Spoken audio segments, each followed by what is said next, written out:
The Exodus from Egypt was a spectacular series of miracles, all of which defy any explanation except that found in the biblical account.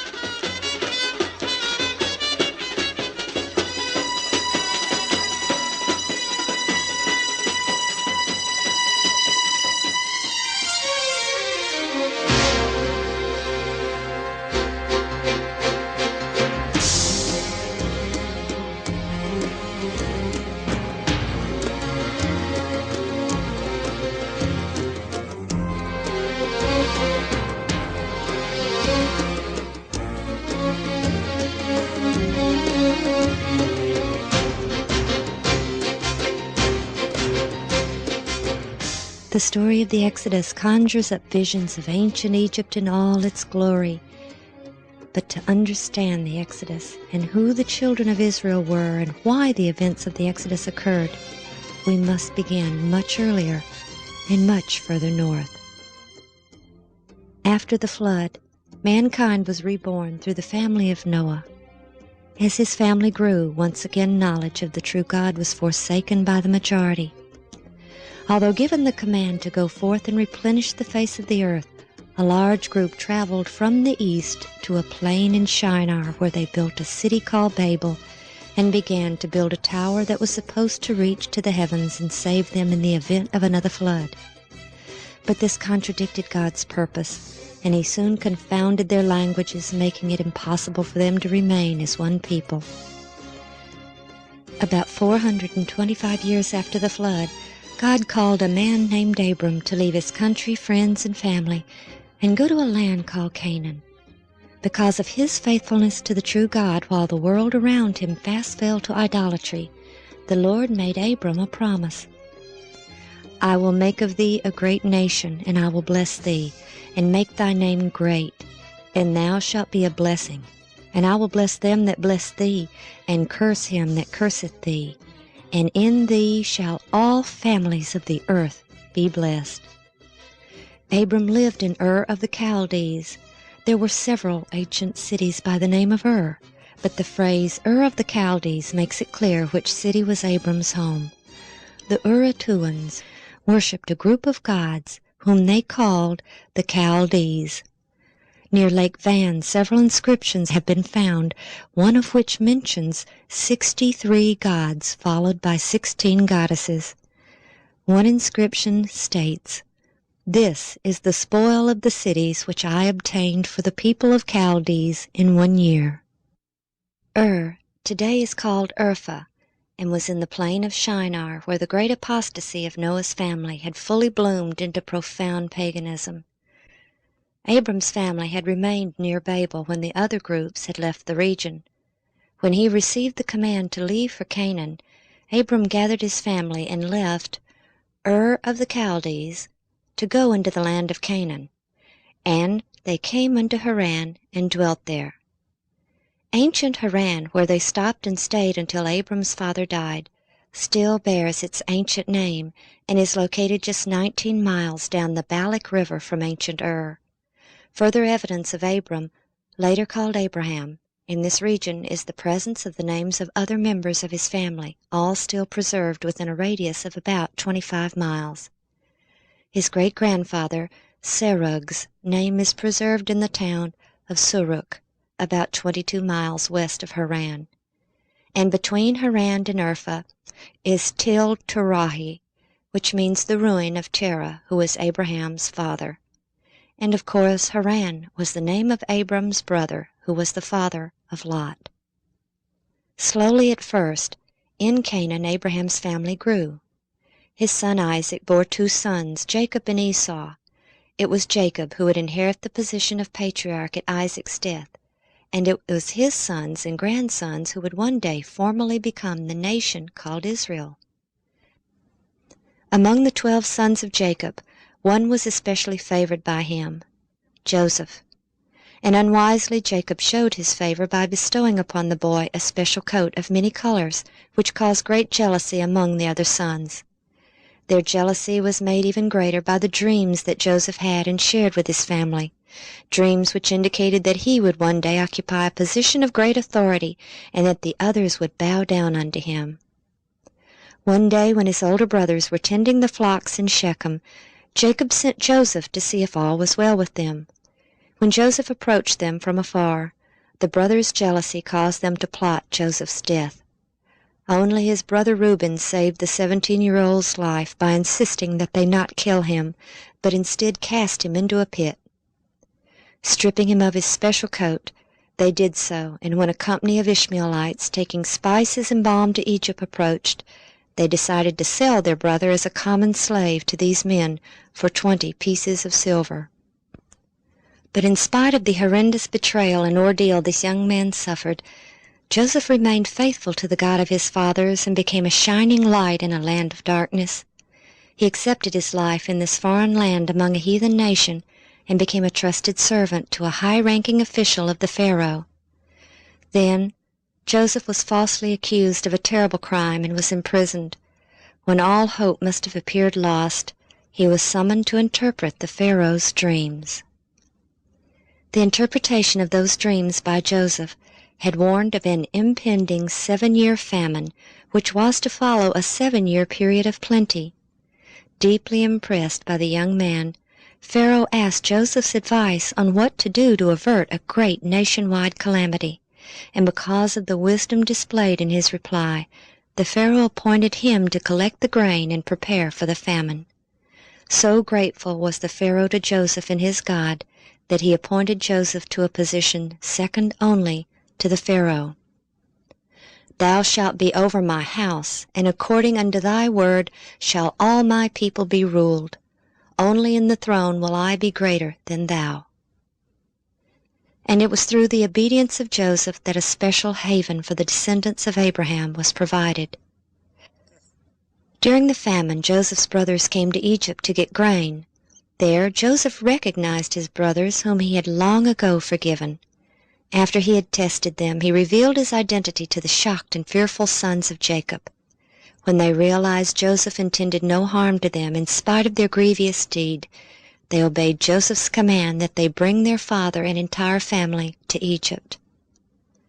During the famine, Joseph had bought all the land of Egypt for the Pharaoh except for land grants made to the various priests, and allowed the people to live on the land and return 1/5 of their increase to the king. When Jacob's family arrived, the Pharaoh honored Joseph by bestowing upon them the right to live in the best of the land of Egypt, the land of Goshen, which was the beautiful and fertile Nile Delta.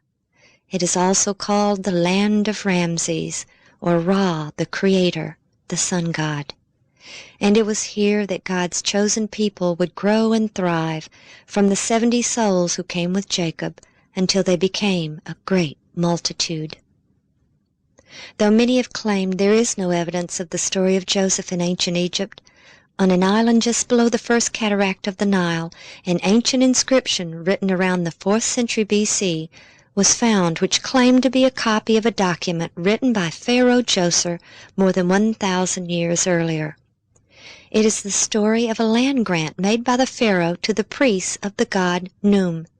It tells of 7 years of famine and 7 years of plenty, how Pharaoh had a dream and consulted his chancellor for help.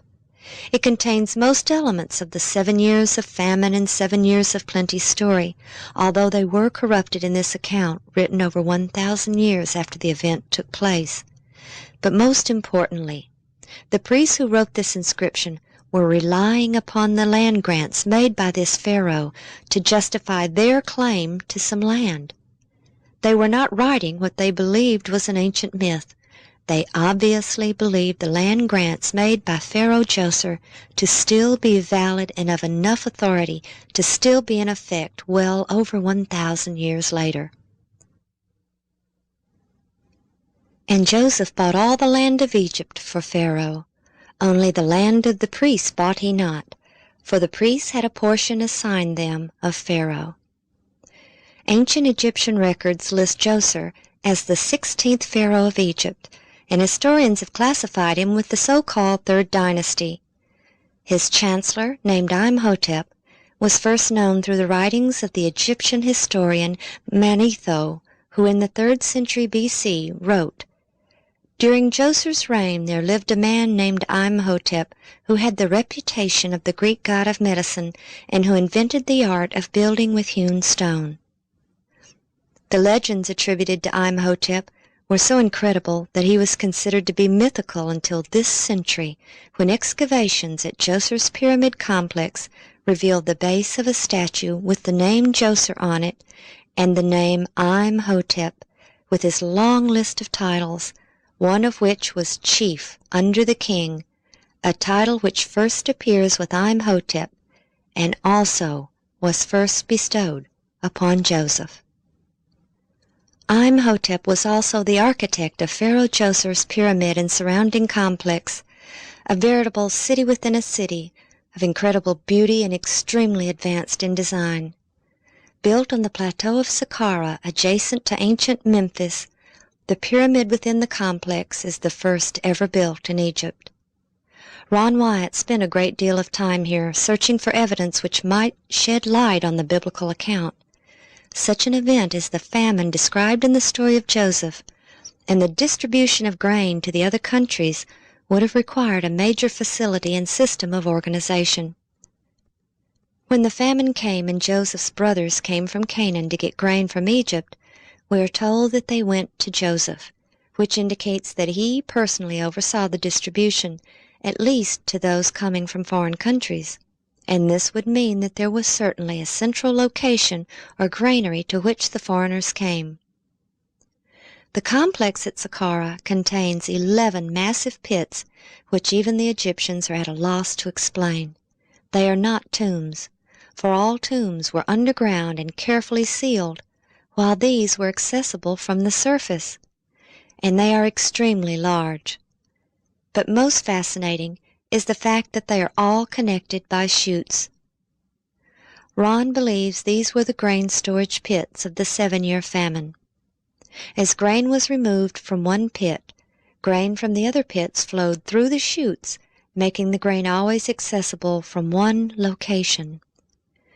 These are within the wall of the step pyramid complex, which has only one entrance, and it opens to a long covered passageway with small cubicles on each side, each just the right size for a person to sit with perhaps a small table. The narrow, singular entrance would have allowed only a few people to enter at a time. There was no doubt in Ron's mind that this was the main center of grain distribution on a massive scale.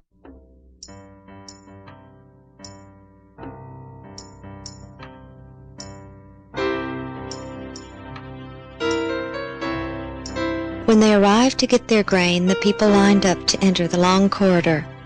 Once inside, they paid one of the cashiers in one of the cubicles for the amount of grain they wished to purchase. After payment was made, perhaps they were given a sack for grain which reflected the amount of their payment.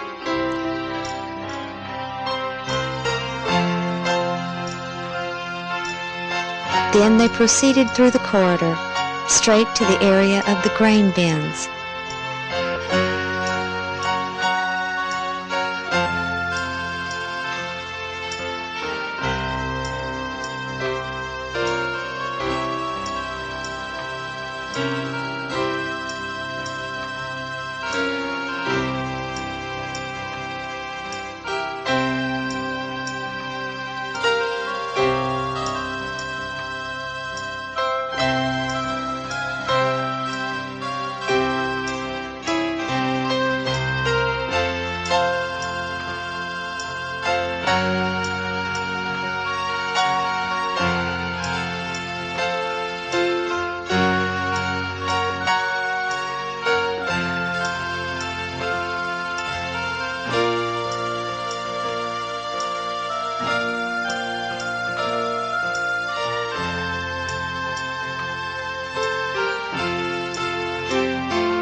Once there, they descended the stairway next to the storage bins, handed their sack to a worker who filled it and returned it to them. Then they exited through a small door on the lower level, which led to the outside of the complex.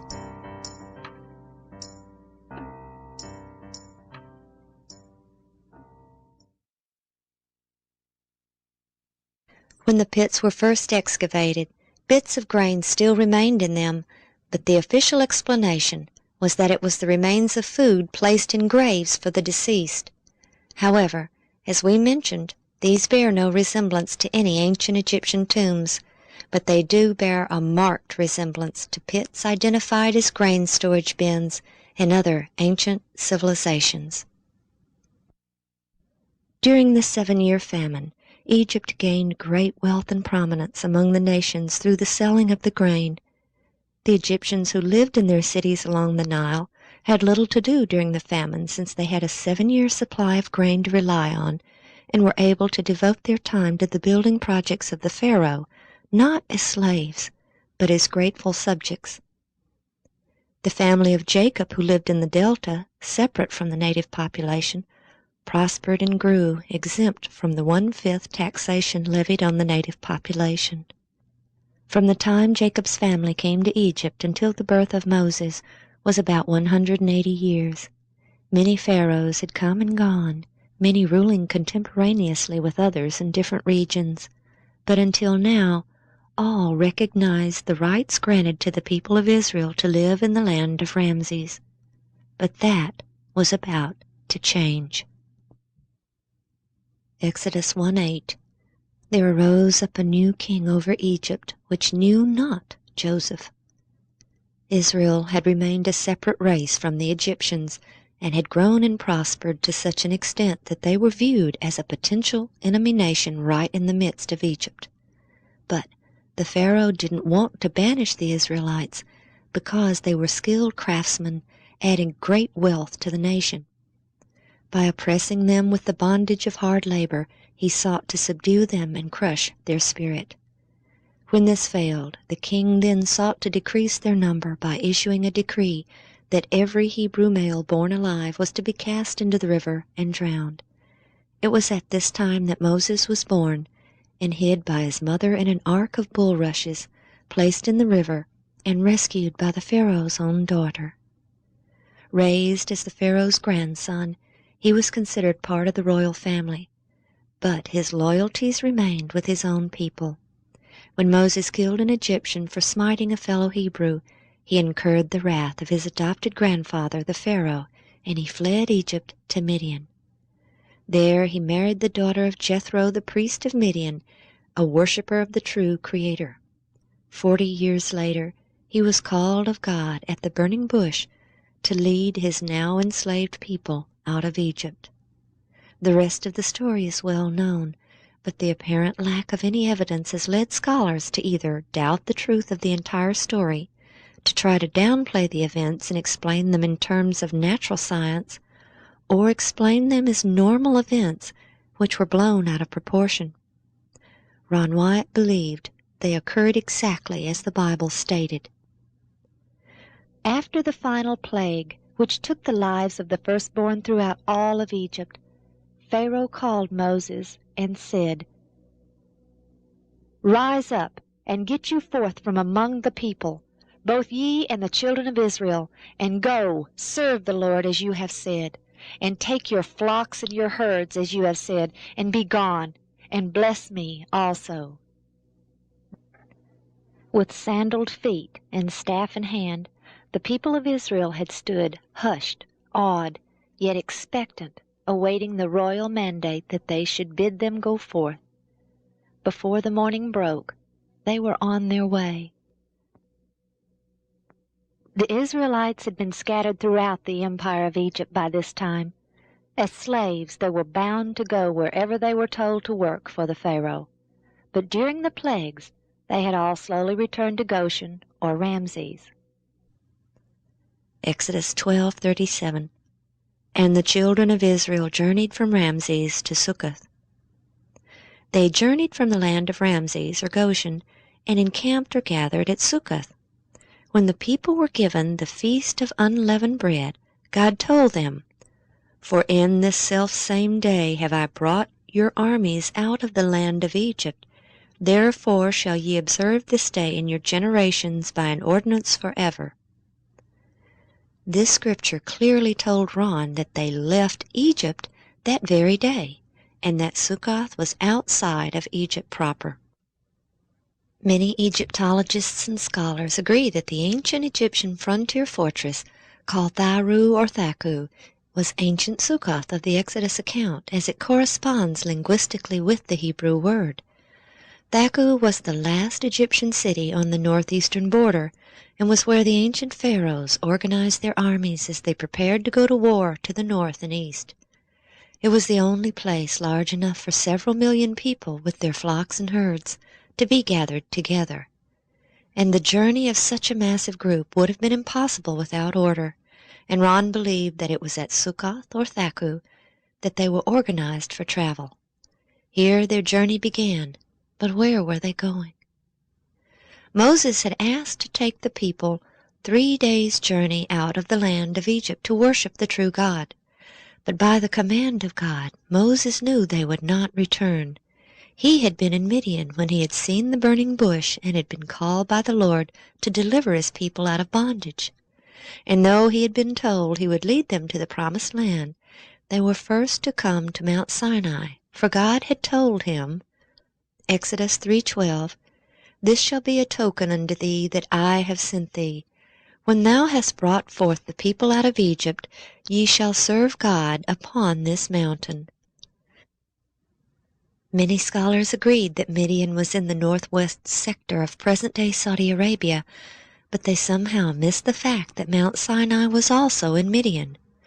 So, from Succoth, they set out for Midian and Mount Sinai. But the direct route, which would take them directly east, since they had to go around the eastern finger of the Red Sea, was too dangerous. Exodus 13:17, "And it came to pass, when Pharaoh had let the people go, that God led them not through the way of the land of the Philistines, although that was near. For God said, Lest peradventure the people repent when they see war, and they return to Egypt." The Philistines lived along the coasts. Ancient records show peaceful relations between the Philistines and Egypt at this time, but had they encountered the Israelites, they would have regarded them as escaping slaves and captured them to return them to Egypt. Therefore, God led the people about through the way of the wilderness of the Red Sea. Throughout known history, the desolate peninsula located between the two fingers of the Red Sea has remained uninhabited except for small, isolated groups of Bedouin. The ancient Egyptians operated mines there, but the conditions for life were so terrible that one official left a stele behind telling of his experiences there. Quote, "The highlands are hot in the summer, and the mountains brand the skin." And this desolate and forbidding region, nestled between the two fingers of the northern end of the Red Sea, was quite reasonably called in the biblical account the wilderness of the Red Sea. Instead of taking the people across the flat northern plain, Moses led them through the more mountainous region where they were protected by the mountains. At the end of 3 days, when the Israelites continued their journey, instead of returning in the direction of Egypt, spies and lookouts flashed signals across the mountains. Exodus 14:5, "And it was told the king of Egypt that the people fled." When they arrived at Etham, in the edge of the wilderness, they had almost reached the northern tip of the arm of the Red Sea called the Gulf of Aqaba. But it was here that God had another plan for his people. "And the Lord spake unto Moses, saying, Speak unto the children of Israel, that they turn and encamp before Pi-hahiroth, between Migdol and the sea, over against Baal-zephon. Before it shall ye encamp by the sea. For Pharaoh will say of the children of Israel, They are entangled in the land, the wilderness hath shut them in." Had they continued their present course, they would have soon reached safety. But instead they turned south and entered into a massive group of mountains that were without escape. The winding 18-mile-long canyon, today called Wadi Watir, twisted towards the seashore, at times less than 100 feet wide. It constantly looked like a dead end up ahead, But as they continued their journey, the mountains would seem to open up as they approached. Pharaoh knew the area and felt confident when he stated, "They are entangled in the land, the wilderness hath shut them in." Once they entered the Wadi Watir, there was no way out until they reached the sea. God had foretold how long their flight from the Egyptians would be when he gave them the feast of the unleavened bread, or bread of haste, which lasted 7 days. From Sukkoth to the beach at the Red Sea is about 140 miles. Could they have traveled this far in such a short time? Exodus 13:21. And the Lord went before them by day in a pillar of a cloud, to lead them the way, and by night in a pillar of fire to give them light, to go by day and night.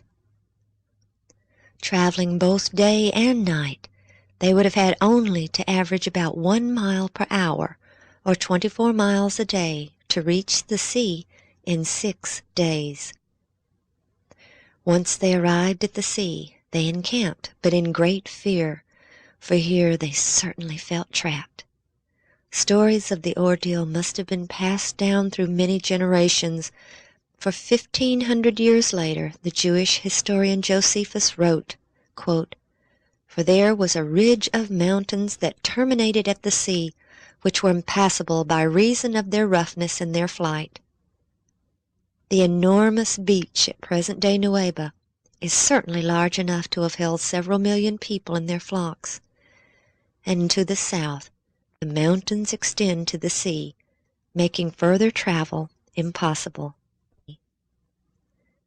When Ron first explored this beach in 1978, he saw the mountains of which Josephus wrote that blocked further travel to the south. To the north he found the very ancient remains of an old Egyptian fortress, most likely built as an outpost for troops assigned to protect the Egyptian mine workers in the region from attacks from the north. The old structure remained in use for many, many years, as it had been repaired many times. Ron believes this was Pi-hahiroth. Many people believe that the parting of the Red Sea could only have occurred at a place where it is relatively shallow. Perhaps that is why most people believe it took place at the Gulf of Suez, which is quite shallow compared to the Gulf of Aqaba, which in some places is 5,000 feet deep. It is also about 8 miles across from the beach at Nuweiba. The few bathymetric maps Ron was able to find showed that the depths from the Nuweiba beach to the opposite shore reached a maximum of about 900 feet, gently sloping, while on each side there were sheer drops to about 5,000 feet. There certainly appeared to be an underwater path which could have been traveled with the water removed. When Ron and the boys first came to Nuweiba, they went to the south end of the beach. There Ron found a Phoenician-style column lying in the sand near the water's edge. Examining it, he saw that there were no inscriptions still legible. Water erosion had damaged it beyond any repair. At that time, the Sinai was being occupied by the Israelis, and they were in the process of using dynamite to level part of the mountains that reached the Gulf in order to drive their tanks along the coast. Ron pointed out the fallen column to an army officer, and the next time he returned, he found they had moved it back from the beach and set it in concrete. He would later learn the significance of that lone column. He and the boys then donned their scuba gear and began to investigate what may lie beneath the waters of the crystal-clear Gulf. The biblical account told of Pharaoh's army being drowned when the parted waters rushed together, and Exodus 14:24 further tells that the Lord, quote, "took off their chariot wheels, that they drave them heavily." On the first dive, Ron found chariot wheels preserved by the coral which had attached to it. He found an axle with portions of each wheel still present, one lying flat and the other extending several feet above the ground. These chariot wheels were very difficult to see and recognize because they are covered in coral, and the portions that were not covered have disintegrated. Most wheels he found had 6 spokes. However, he found several 8-spoked wheels. He removed this one and took it to Nassif Hassan, who was then head of antiquities in Cairo. With no hesitation, he told Ron it was from the 18th dynasty. Thinking his answer a bit quick and perhaps too casual, Ron inquired how he could make such an identification upon first sight. Mr. Hassan explained that the ancient Egyptians only used the 8-spoked wheel at one time in all their history, during the 18th dynasty. In February of 1988, he found this gold 4-spoked chariot wheel in the same general area. There is no coral on the main part of the wheel, because coral doesn't attach to gold, only around the hub area where some wood was exposed when it came off the chariot. While the style of this wheel is similar to that found on the walls of ancient Egyptian tombs depicting chariot making, it also bears a resemblance to ancient Assyrian chariot wheels, which also provides a very important evidence. The abundant evidence shows that there was only one period in ancient Egyptian history when 4, 6, and 8-spoked chariot wheels were used. In his article, Observations on the Evolving Chariot Wheel in the 18th Dynasty, James K. Hoffmeyer in 1976 explains that it was only at the beginning of the 18th Dynasty that the chariot comes into use in the Egyptian army. He also relates how it was only during the 18th Dynasty that the 4, 6, and 8-spoked wheels were used, and that monuments can actually be dated by the number of spokes in the wheel. Exodus 14:6. And he made ready his chariot, and took his people with him. And he took 600 chosen chariots, and all the chariots of Egypt, and captains over every one of them. The Pharaoh took with him every chariot in Egypt, his own, his captains who headed the divisions, and a group called his chosen chariots, which seemed to be in addition to his regular army. There is an inscription of Ramses Meriamun that tells that he had an army of 20,000 troops, which was divided into 4 divisions. This implies that each division consisted of 5,000 troops. But many times the Pharaoh took more than just soldiers into battle. The priesthood and the military were closely associated. The Egyptian government was a combination church and state, so to speak. There were many, many gods in ancient Egypt, but the ultimate god was the one represented as the sun and known throughout the various times as Amun, Aten, and Ra or Re, among other names. It was this ultimate god that the Pharaoh was considered the earthly embodiment of. The divisions of the army were named after the gods. For example, the first army, that of Amun, the army of Ra, the army of Ta, and the army of Sutek. When the army set out to war, elaborate ceremonies were performed at the temples, asking the various gods to give them victory over their foes. Then booty that was gained as a result of victories was dedicated to the priesthood and temples of the deities. All military victories were directly attributed to the favor of the gods. Many times, if an upcoming battle was considered to be particularly important or difficult, the priests of the various gods would accompany the army to the battlefield in hopes that the god or gods would show special favor in their endeavors. When the Pharaoh set out after the children of Israel, he had seen the power of the true God, the great I Am, during the terrible plagues. If the Egyptian army ever needed supernatural intervention by the hands of their so-called gods, it was at this time. Since the gold-veneered chariot wheel Ron found was on the Egyptian side of the gulf, this indicates that it was at the rear of the army. A priest who is not trained in battle would most certainly be in this position at the rear. Okay, we're out here at the beach that the Israelites came out on when they came out of the canyon system that they had been following by the leading of the cloud, and of course following Moses, who was following the cloud. And they came out on this beach and proceeded to the south, which is this direction. there was an old Egyptian fortress up to the left, Pi-Hahiroth, and so they turned southward, and of course the cloud turned southward, and that was what they were following. Soon after entering this area, the Israelites set up camp beside the sea, whose waters presented a seemingly impassable barrier before them, while on the south a rugged mountain obstructed further progress. With all areas of escape blocked, the Israelites felt they were doomed. Suddenly they beheld in the distance the flashing armor and moving chariots, betokening the advance guard of a great army. As the force drew nearer, the hosts of Egypt were seen in full pursuit. Terror filled the hearts of Israel. Some cried unto the Lord, but far the greater part hastened to Moses with their complaints.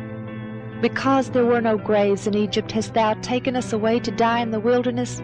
Wherefore hast thou dealt thus with us to carry us forth out of Egypt? Is not this the word that we did tell thee in Egypt, saying, Let us alone, that we may serve the Egyptians? For it had been better for us to serve the Egyptians than that we should die in the wilderness. It was not an easy thing to hold the host of Israel in waiting before the Lord. Lacking discipline and self-control, they became violent and unreasonable. They expected speedily to fall into the hands of their oppressors, and their wailings and lamentations were loud and deep. The wonderful pillar of cloud had been followed as the signal of God to go forward. But now they questioned among themselves if it might not foreshadow some great calamity, for had it not led them on the wrong side of the mountain into an impassable way? Thus the angel of God appeared to their deluded minds as the harbinger of disaster. But now, as the Egyptian host approached them, expecting to make them an easy prey, the cloudy column rose majestically into the heavens, passed over the Israelites, and descended between them and the armies of Egypt. A wall of darkness interposed between the pursued and their pursuers. The Egyptians could no longer discern the camp of the Hebrews, and they were forced to halt. But as the darkness of night deepened, the wall of cloud became a great light to the Hebrews, flooding the entire encampment with the radiance of day. Then hope returned to the hearts of Israel, and Moses lifted up his voice unto the Lord. And the Lord said unto Moses, Wherefore criest thou unto me? Speak unto the children of Israel, that they go forward. But lift thou up thy rod, and stretch out thine hand over the sea, and divide it, and the children of Israel shall go on dry land through the midst of the sea.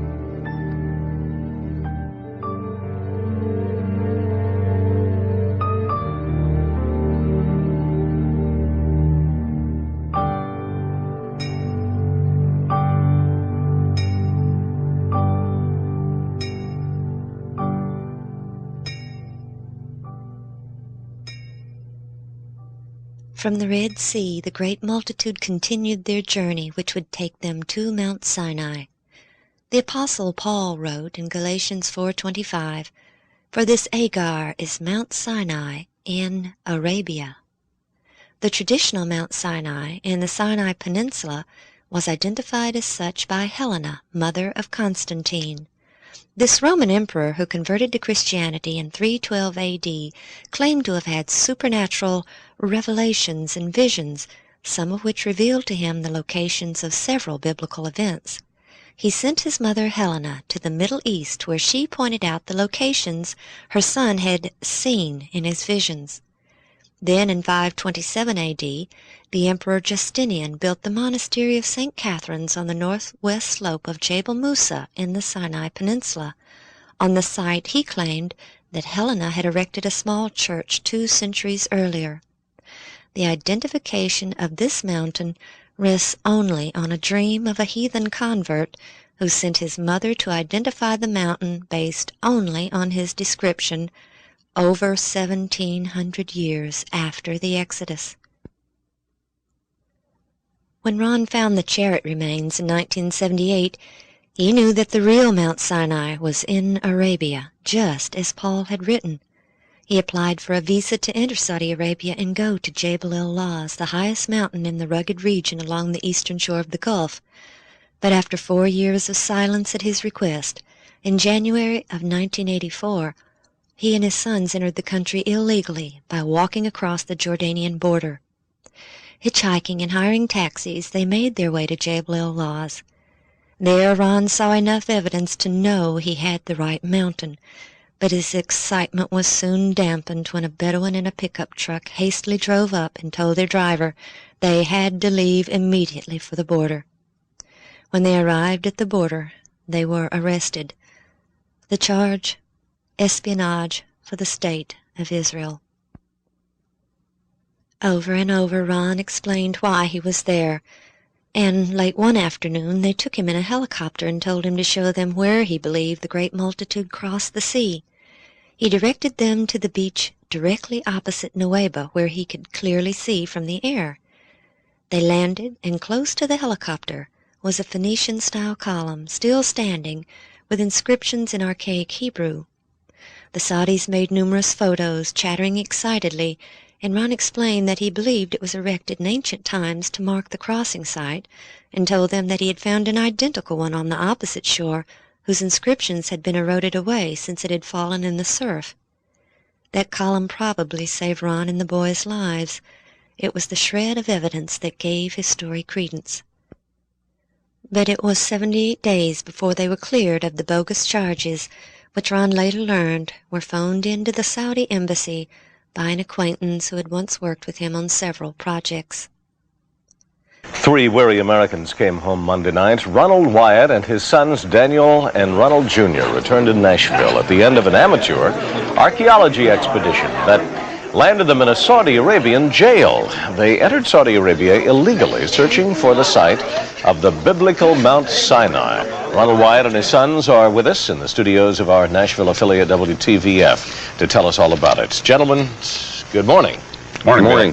Mr. Wyatt, you there in the middle, and Yes. your sons on either side. Why did you, I didn't know that Mount Sinai was in Saudi Arabian territory. Why did you think it was? We found some chariot parts that looked like the chariots found in King Tut's tomb in the Gulf of Aqaba, west of this Jebel el-Lawz. We found these at depths from 60 feet out to 200 feet and over a stretch of about 1.5 miles. And we believe that that was the crossing site. And so in the biblical narrative, they arrived at Mount Sinai after crossing the Red Sea. The language in the Bible indicates that they stayed in a mountain, enclosed in a mountain. So an aerial map showed that this Jebel el-Lawz had a large valley enclosed in the rim of an ancient volcano. There's about 5,000 acres in there. We felt this was the place. And in Exodus 24:4 and in Leviticus 6:28, 11:33, and 15:12, it tells of some artifacts that were to be found. There was to be 12 pillars of stone and an altar and some pottery. And so this is why we looked at that particular mountain. Now, I know that you applied for a visa for about 4 years. It's very difficult to get into Saudi Arabia, and they turned you down, but then you decided to make a quick, and let's ask Daniel this, we'll give him a chance to talk, a quick jump across the border in Jordan and go in illegally. Did you think you could get in and out without being caught? I don't know. Gotta take It a seemed chance. kind of risky to me. Yeah, I didn't think it sounded too easy. Ronald Jr., why do you think they let you go, finally?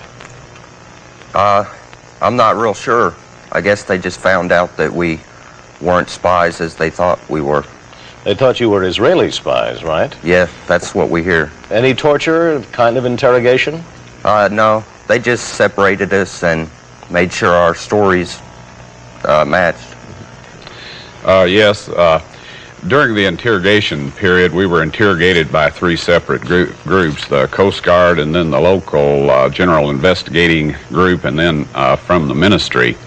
And the Coast Guard interrogation was a very frightening experience for people that we're totally inexperienced with spies and intrigue and all of this. Are you going to go back? We're not going back without the proper papers. The Wyatts, thank you very much for joining us from Nashville this morning. Welcome back. Thank you. Thank you. It's nice to be back. The Coast Guard is in charge of customs, and they were the ones that arrested us. They took us down to their Coast Guard headquarters, and we met some people there that were quite friendly at first, but we found that they weren't all this friendly. We went through some 3 different periods of interrogation, and the first was by this Coast Guard group. They had a general there that was commanding this, and he interviewed us or interrogated us through an interpreter. And I've never yet been quite convinced that the interpreter told him what you're saying. Right. Yes. But anyway, after that, then we were interrogated by the General Investigating Office that was in charge of that area. I think their office is in Tobruk. And then after that, they sent some people out from the ministry. This is the kings from Riyadh, you know, the seat of the government, and had a few questions for us too. And during this time, of course, they kept us separated so we couldn't get our stories together or whatever. They didn't tell us a whole lot. We were held incommunicado. They declined allowing us to talk with a representative of our government, which international law requires that they do. And so we were pretty much in the dark. They would, after the preliminary or the main interrogation, periodically they would take one or the other of us up to this head honcho's office and ask us a few more questions.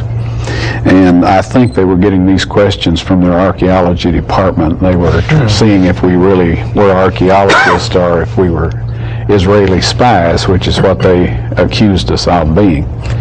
Well, in Numbers 24:4, for the people in the audience that are Bible scholars, it says that Moses rose up early in the morning and set up 12 pillars of stone and erected an altar. All right, we felt that this would still be there because people in that part of the country, the Bedouins and a lot of these people, their agreements, instead of being on paper, they set up these little things of stone, which apparently they have some means of interpreting what these little stacks of stones mean. And so all these things are left alone. They're not necessarily sacred, but they are just things that, you know, people do not bother. We felt that there was a high likelihood that those stones would still be there, and so we found those.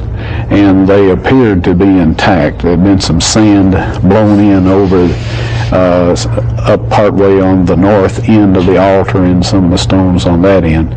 Soon after arriving home, Ron received a call from a Saudi Bedouin prince by the name of Samran.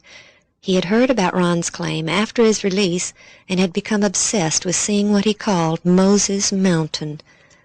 Moses is recognized by the Muslim faith as a true prophet. Samran even flew to Nashville, determined to convince Ron to return with him. And finally, 11 months after his release from Saudi prison, Ron relented.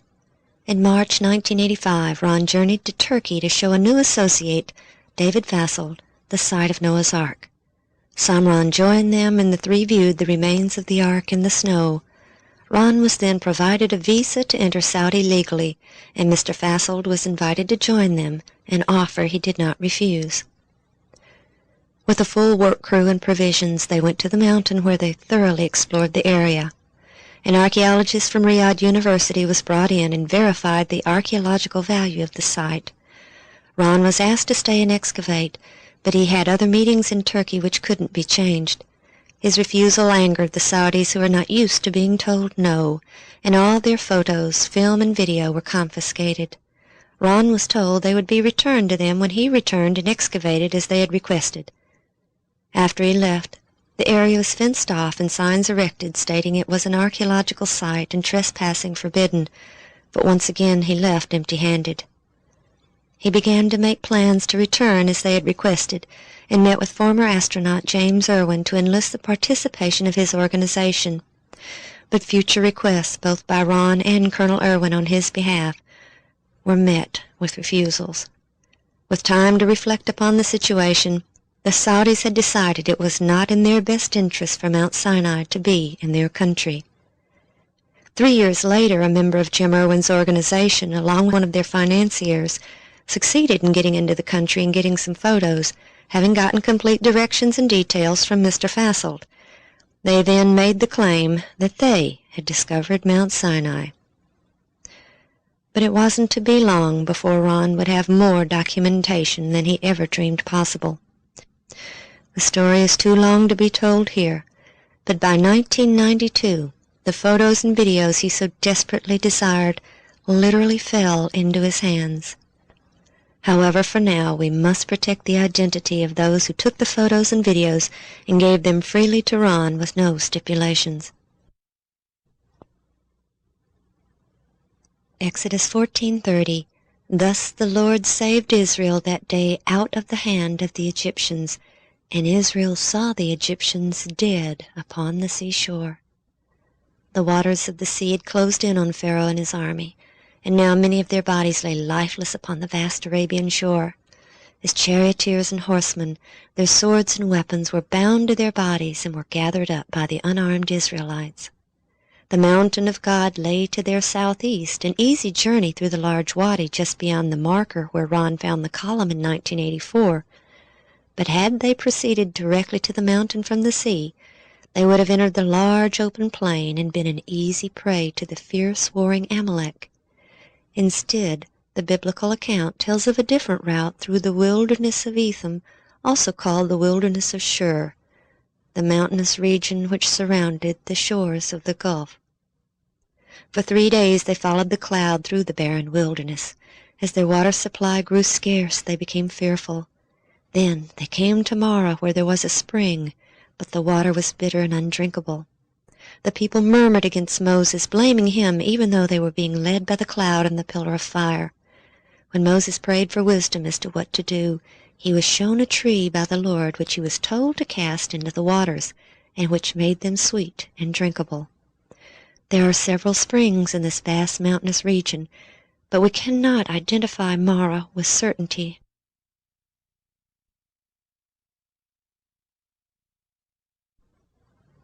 Their next stop was Elim, where there were 12 wells of water and 70 palm trees.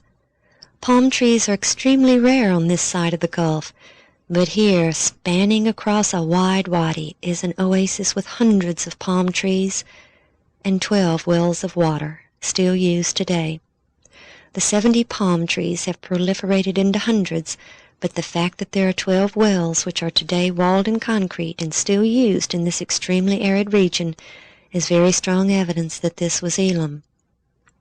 The next stage of their journey is given in both Exodus and Numbers, which seem to contradict each other.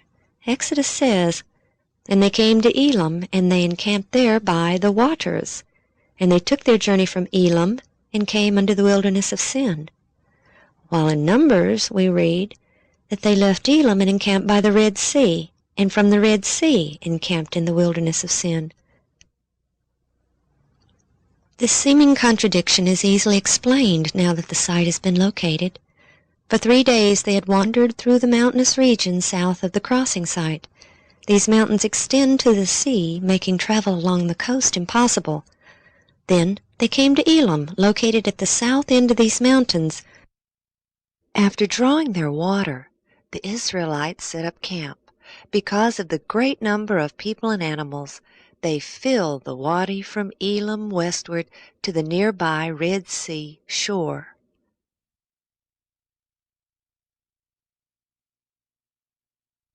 The wilderness of Sin between Elim and Sinai is a large barren plain nestled between the mountains along the sea and the mountain range which contains Mount Sinai.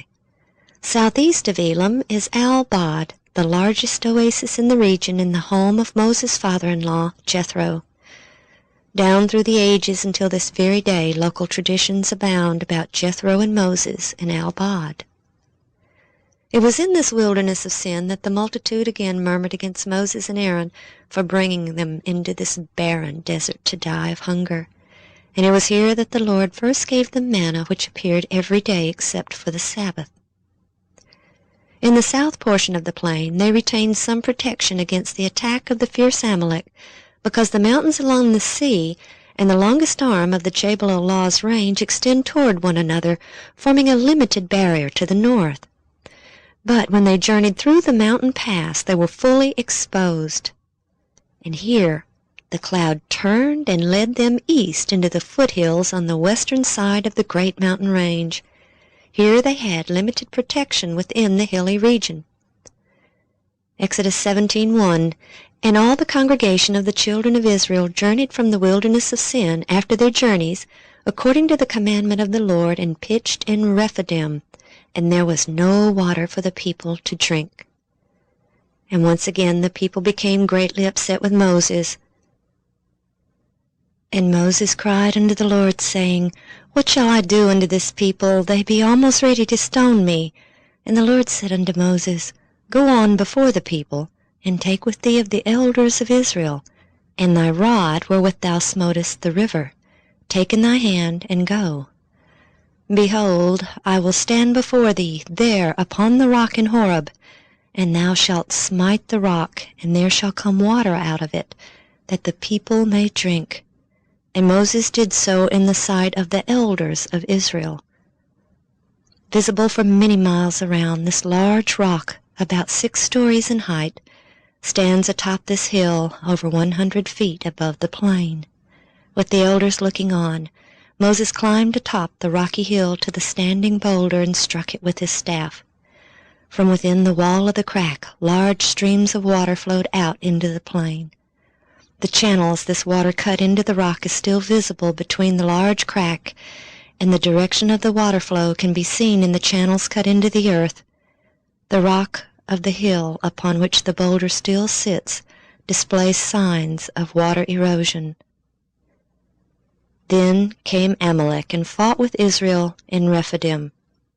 Since the multitude was hidden only in the foothills as they traveled to Rephidim, the Amalek may have seen the cloudy pillar by day and fire by night, which may not have been visible while they traveled through the mountainous region. In Deuteronomy 25:18, Moses recounts the attack and how the Amalek, quote, met thee by the way, and smote the hindmost of thee, all that were feeble behind thee, when thou wast faint and weary.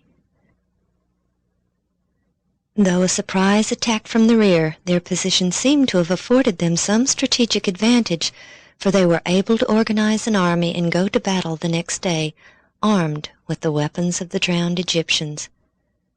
And Moses said unto Joshua, Choose us out men, and go out, fight with the Amalek tomorrow. I will stand on the top of the hill with the rod of God in mine hand. And it came to pass, when Moses held up his hand, that Israel prevailed, and when he let down his hand, Amalek prevailed. But Moses' hands were heavy, and they took a stone and put it under him, and he sat thereon, and Aaron and Hur stayed up his hands, the one on the one side, and the other on the other side, and his hands were steady until the going down of the sun. And Joshua discomfited Amalek and his people with the edge of the sword. After the battle, Moses built an altar to the Lord just a few 100 yards from the rock which brought forth the streams of water, and he called the name of it Jehovah Nissi. Rephidim means plains, and the flat land amid the foothills of the mountain range consists of thousands of acres, more than enough room for the great multitude to have camped, and for a great battle to have taken place. They had entered this wilderness of sin exactly 1 month after they had left Egypt, and would reach the encampment at Mount Sinai exactly 2 months after leaving Egypt. This indicates that they spent possibly up to 3 weeks here, and the area is abundant with evidences of their stay.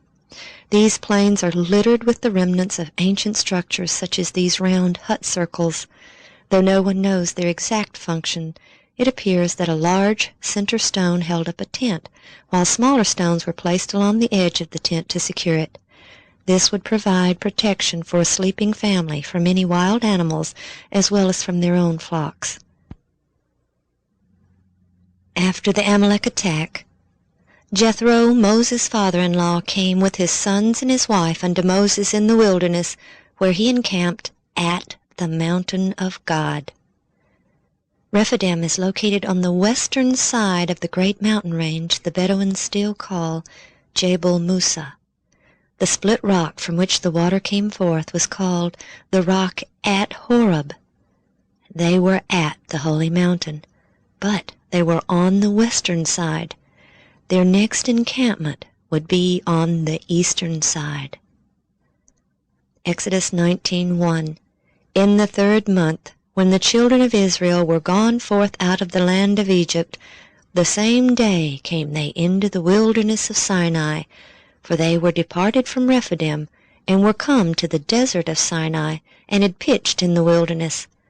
And there Israel camped before the mount. From Rephidim they continued their journey around the mountain range, first going north, then circling around to the east and south.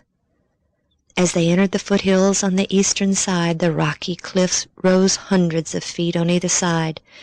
Sandstone mountains were soon replaced by towering granite cliffs which rose to greater heights around them. Finally, they entered a massive plain surrounded by granite walls, which can be seen in this satellite photo. The cloud which was leading them stopped, and they gazed upon the lofty peak of Mount Sinai. Here was to be their home for almost a year. This was not an arbitrary stop along the route to Canaan. The people had nearly lost all true knowledge of God while under the influence of heathen Egypt. Had God not intervened, all knowledge may have been lost. When called by God to lead the people out of Egypt, Moses had asked, "When I shall come unto the children of Israel, and shall say unto them, The God of your fathers hath sent me unto you, and they shall say to me, What is his name? What shall I say unto them?" The voice from the midst of the fire replied, "I am that I am." And he said, "Thus shalt thou say unto the children of Israel, I am hath sent me unto you." Almost 1,500 years later, Christ would say to the Jews, "Verily, verily, I say unto you, before Abraham was, I am." I am was the voice in the burning bush. The knowledge of a coming Redeemer was known from the time Adam fell and the blood sacrifices were instituted which pointed to his death. Abraham knew and understood what had to occur, as Christ later said to the Jews, John 8:56, "Your father Abraham rejoiced to see my day, and he saw it and was glad." The events of the Exodus were part of the plan that had been decided in heaven, the plan of salvation for downfallen man, and at the mountain more details of that plan were about to emerge. God was personally intervening to prepare the people who were given the privilege of taking the knowledge of him to the world. As soon as they arrived, God spoke to Moses, Exodus 19:10, "Go unto the people and sanctify them today and tomorrow, and let them wash their clothes, and be ready against the 3rd day. For the 3rd day the Lord will come down in the sight of all the people upon Mount Sinai." Before the Lord came down upon the mountain in the sight of the people, he instructed Moses, Exodus 19:12, "Thou shalt set bounds unto the people round about, saying, Take heed to yourselves that ye go not up into the mount, or touch the border of it. Whosoever toucheth the mount shall be surely put to death." In 1985, Ron and the others had found a number of large, circular pillars buried in the earth along these lines in front of the holy area or holy precinct. They are an average of 18 feet in diameter, spaced approximately 5 feet apart, and constructed with 2 walls built of stone. Loose rock was used to fill in between the inner and outer wall.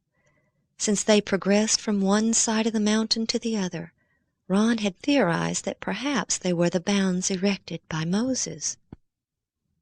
But at the same time he questioned why these pillars would contain double walls if they were only boundary markers.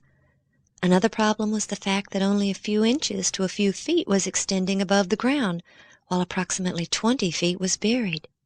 These facts and other evidences led Ron to conclude that these were not the boundaries. He now believes that the bounds were stone walls constructed of black basaltic rock without mortar. In this region of millions of rocks, it is difficult to distinguish these remains when viewed close up. But from a distance their pattern becomes visible because of their dark color against the neutral tones of the earth. Once located from a distance, they could be recognized at close range. Though mostly crumbled today, they can be seen to follow along these lines. Once the bounds were erected, the people gathered at the foot of the mountain. While in Egypt they had been exposed to the heathen worship of the sun god known as Ra. Here the people would worship God while facing west, with their backs to the rising sun. And it came to pass on the third day in the morning that there were thunders and lightnings and a thick cloud upon the mount, and the voice of the trumpet exceeding loud, so that all the people that was in the camp trembled. And Moses brought forth the people out of the camp to meet with God, and they stood at the nether part of the mount. And Mount Sinai was altogether on a smoke, because the Lord descended upon it in fire, and the smoke thereof ascended as the smoke of a furnace, and the whole mount quaked greatly. I am the Lord thy God, which have brought thee out of the land of Egypt, out of the house of bondage. Thou shalt have no other gods before me. Thou shalt not make unto thee any graven image, or any likeness of anything that is in heaven above, or that is in the earth beneath, or that is in the water under the earth.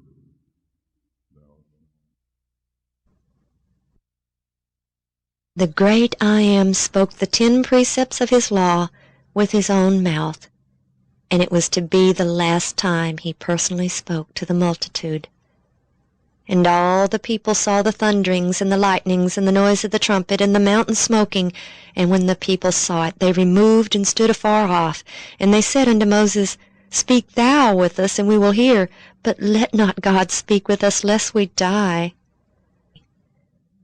No man could see God and live. Therefore he veiled his presence in the cloud and smoke, and he descended to the earth upon the mountain of Sinai. For the Lord thy God is a consuming fire. Not only was the top of the mountain blackened by the fire of his presence, it literally melted.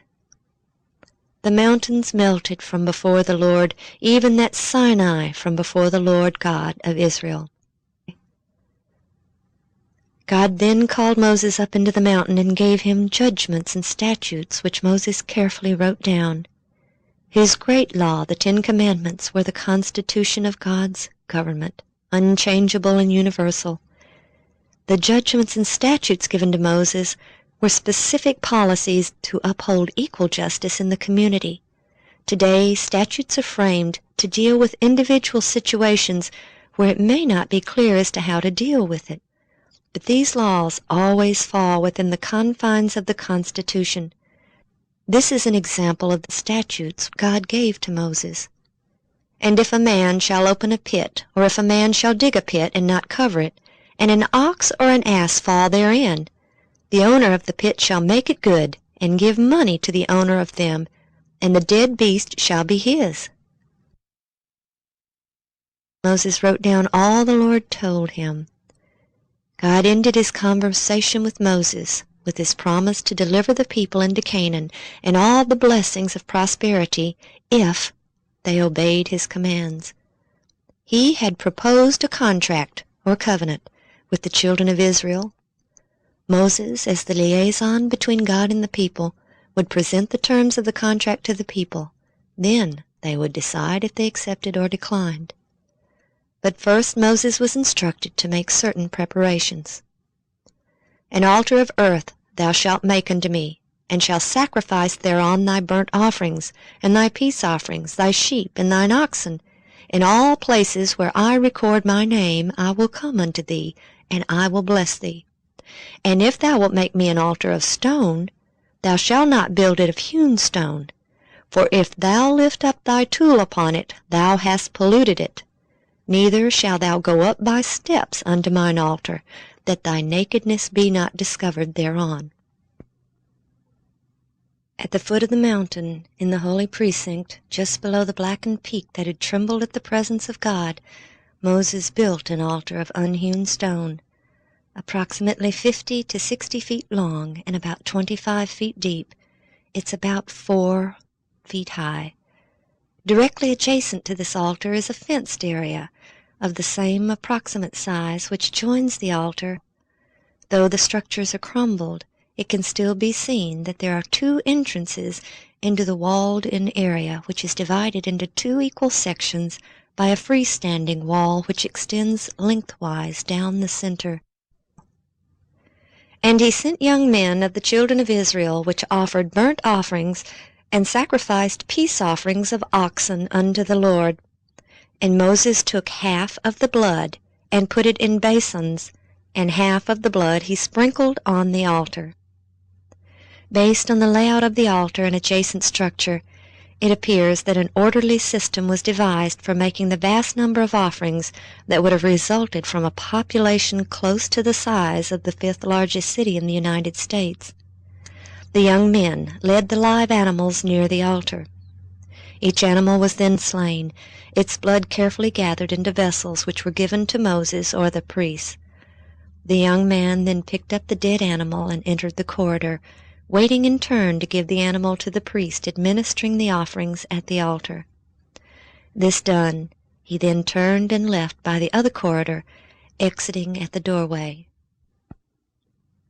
Beside the altar, Moses erected 12 pillars according to the 12 tribes of Israel. From Abraham, then Jacob, down through the ages, this practice of setting up pillars to commemorate agreements continued. As late as 1886, the Apache warrior Geronimo surrendered himself and his band of warriors to the United States Army after reaching an agreement that they would be allowed to live with their families. When the agreement was concluded with General Miles, Geronimo set up a large stone on a blanket as a witness to their treaty. When the treaty was broken by General Miles, Geronimo stated that their treaty was to have been in effect until the stone crumbled. Of the 12 pillars, only a few are still standing. The others lay scattered throughout the holy precinct, probably the result of earthquake activity in the region.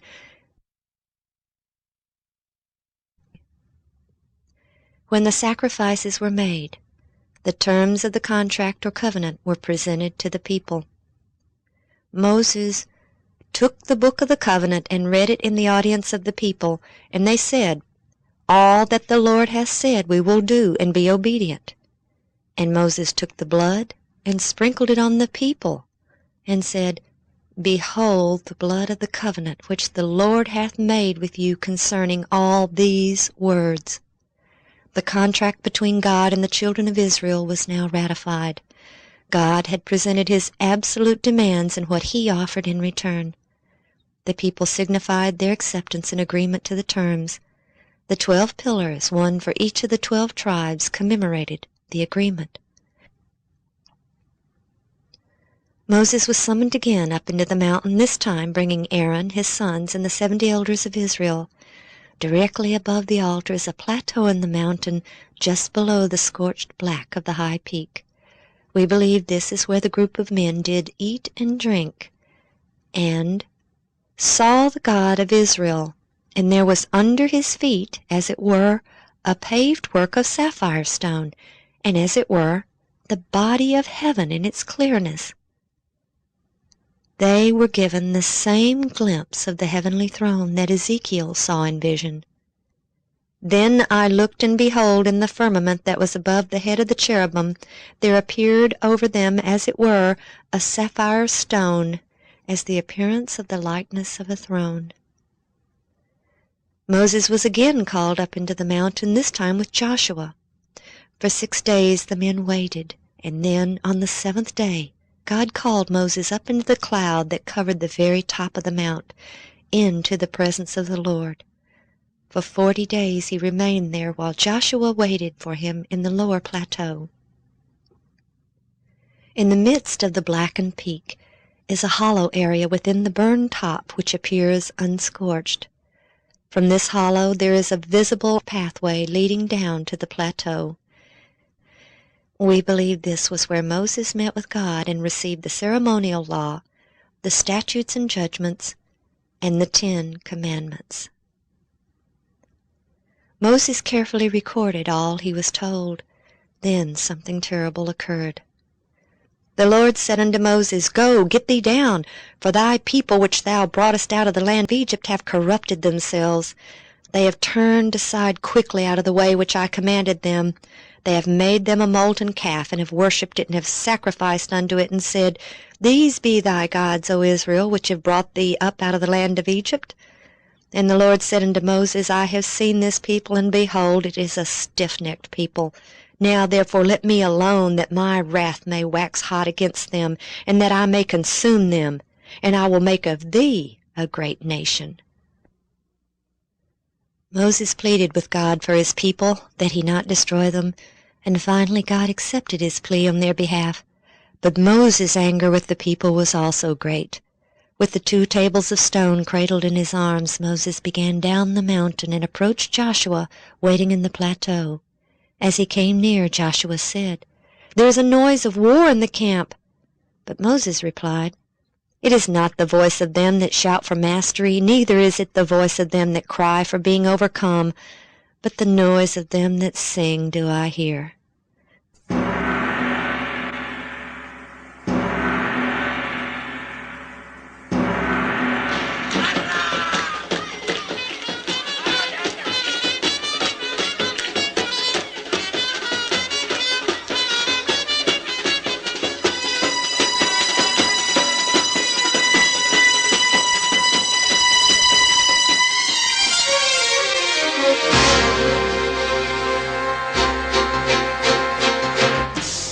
And it came to pass, as soon as he came nigh unto the camp, that he saw the calf and the dancing, and Moses' anger waxed hot, and he cast the tables out of his hand, and brake them beneath the mount. While Moses had been in the mountain, judicial authority had been given to Aaron. Since Moses was gone so long, the people returned to their old superstitions and demanded an image to represent God. The Egyptian cow gods of Hathor and Apis were selected, and a golden calf was made, in direct contradiction to the commandment of God that they were not to make any graven image or any likeness of anything that is in heaven above, or that is in the earth beneath, or that is in the water under the earth. The altar to the golden calf was visible to Moses and Joshua as they descended the mount. Located about 2 kilometers from the altar at the foot of Mount Sinai, it still contains the images carved into the rock, depicting the Egyptian Apis bull and Hathor the cow goddess. These images made the greatest of impressions upon the Saudi archaeologist in 1985, who told Ron that nowhere else in Saudi Arabia are these found. They are distinctly ancient Egyptian. When Ron climbed upon these boulders, still wet with the morning dew, the top of the large boulder sitting horizontally across the top caught his eye. When he wiped away the dew, he saw tiny flecks of gold dust embedded in the top of the rock, which had a smooth indentation along the surface, like something had been ground on it, causing it to wear down the surface. Moses had taken the calf which ye made, and burned it with fire, and stamped it, and ground it very small, even until it was as small as dust. And I cast the dust thereof into the brook that descended out of the mount. The evidence suggests that Moses ground the golden calf to dust on the altar itself. Then, gathering the powdery dust, he put it in the brook that descended out of the mount. Looking down from the plateau, the path of the stream can be clearly seen, although no water flows there today. The evidence indicates that the water from the mountain stream flowed into the lake, and around the lake they built a large system of wells. The wells extended to the bedrock along the stream and around the edge of the lake, with only a few feet extending above the ground. As the water flowed towards the lake, it soaked into the dry, rocky earth down to the bedrock. Then it seeped through the rock walls of the wells and continually filled them to the level of the lake. The double walls of the well, filled with smaller rock in between, acted as a filter and purified the water. Stone walls built of black stone not only lined the bounds around the mountain edges, they also followed along the banks of the stream extending into the holy precinct. Each day as the people came to draw water, they were constantly in view of the magnificent Mount Sinai, which surely impressed them with the knowledge that they were totally dependent upon the Lord for their precious water. There was only one way to enter the holy area. That was through the narrow strip of land between the border of the mountain and the lake on the north end. Even today, this is the only means by which the area can be entered without one having to scale the steep rocky walls of the dry lake bed. The white columns glistening in the sun that had caught Ron's eye just before he was arrested in January of 1984 still lie scattered near the altar. While there in 1985, Ron was told that the white marble shrine that had once been there had been disassembled and taken to Hagel years earlier and used in the construction of a mosque. Only the broken and small pieces had been left behind.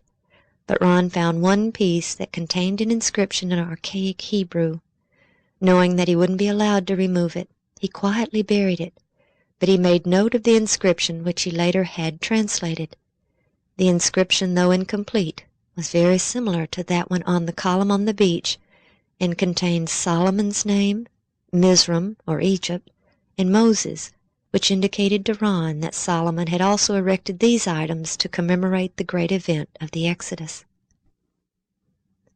And the Lord said unto Moses, Hew thee 2 tables of stone like unto the first, and I will write upon these tables the words that were in the first tablets, which thou breakest.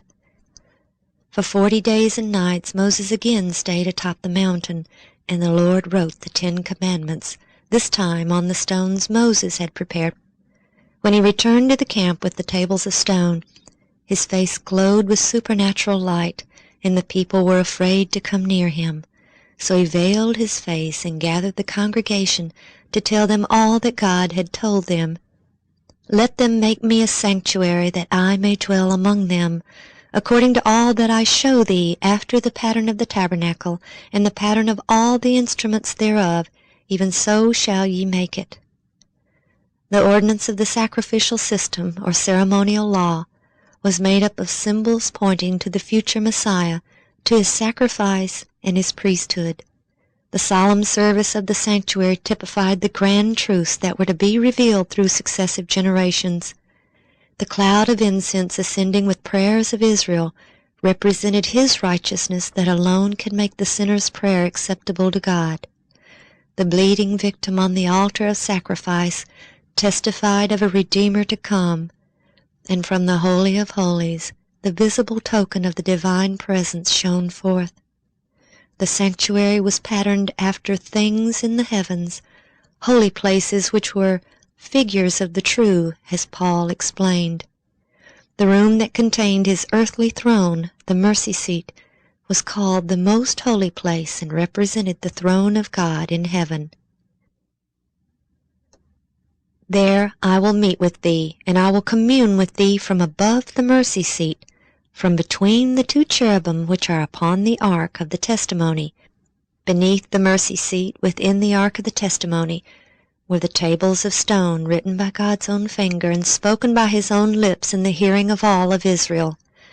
Thus was signified that God's government rested upon these laws, the complete standard of righteousness, and that they would be enforced throughout eternity. When the tabernacle and its furnishings were completed, instructions were given on the manner of the encampment. In the center of the camp, the tabernacle was set up. Around it on the north, south, and east were the tents of the Levites who had the care of the tabernacle and the services therein. On the west side were the tents of Moses, Aaron, and his sons. Afar off from these, The other tribes were assigned to the north, south, east, and west. Beyond can be seen the vastness of the camp of the Israelites. About 10 miles in length from north to south, it's approximately 6 miles wide. To the west and north, it is shielded by the sheer cliffs of the mountain range. To the east and south, it is surrounded by the smaller dark hills, giving it the appearance of a massive ancient volcanic rim. The mixed multitude which had left Egypt with them was not allowed in the camp itself, and we believe they made their camps in the smaller plain to the east, which was separated from the main camp by the lower dark-colored mountains, which also resemble the rim of an ancient volcano. And here was home to the great multitude for almost a year. Here in this desolate region was an entire nation unto itself, sustained completely by God. The manna which fell here long ago ceased, but one very precious evidence remained. The Bible tells us about the manna. The people went about and gathered it, and ground it in mills, or beat it in a mortar, and baked it in pans, and made cakes of it. The broken millstone that was found in the camp did not belong to any of the handful of Bedouin who still roam through the area today. Their diet consists largely of dates, figs, camel's milk, and camel's meat. There is no grain here, no wheat, no corn. There is nothing to grind. But over 3,000 years ago, a whole nation of people daily ground manna in mills, and one of those broken millstones was left behind. After all the wonderful miracles God wrought in the deliverance of His people, when they left Mount Sinai and came to the border of the Promised Land, because of their lack of faith, God did not lead them in. Instead, they were doomed to wander for 40 years in the wilderness. Only 2 men who had left Egypt entered the land of Canaan, Joshua and Caleb. Why has God revealed these evidences today, after almost 3,500 years? Paul wrote in 1 Corinthians 10:11, "These things happened to them for ensamples, and they are written for our admonition, upon whom the ends of the world are come." Today we are at the border of the Promised Land, not the Canaan of old, but the city which hath foundation, whose builder and maker is God. Will we enter? Blessed are they that do His commandments, that they may have right to the tree of life, and may enter in through the gates into the city.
Herodotus writes of a contrivance the Egyptians used to construct them.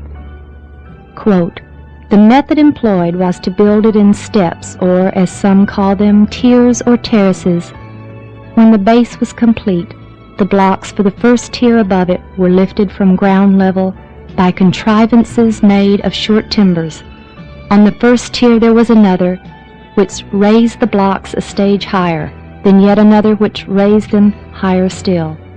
Each tier or story had its own set of levers, or it may be that they used the same one, which, being easy to carry, they shifted up from the stage to stage as soon as its load was dropped into place.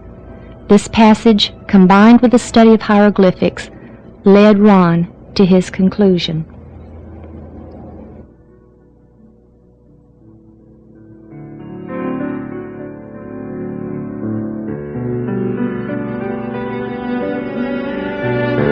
Allowed to construct one of these machines on a pyramid, he demonstrated to the head of the Department of Antiquities in Cairo, Nasif Mohammed Hassan, its operation. Mr. Hassan then showed Ron some pieces of wood they had stored, which they had believed were parts of a boat. But when they tried to assemble them, they couldn't. So they simply placed them in storage. As they examined these pieces, they now knew what they were.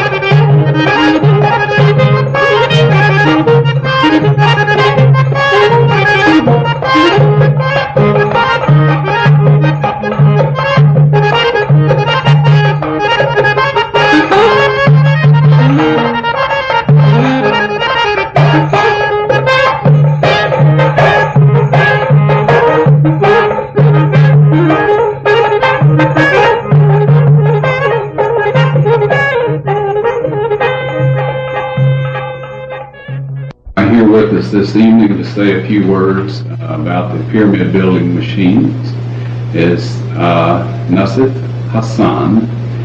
He's the Director of Antiquities in Egypt, and he will give you an idea of what he believes about these, how the pyramids were built. I'm very glad to see that this machine, which Mr. White showed me, and I think they used something like that.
Exodus 15:8.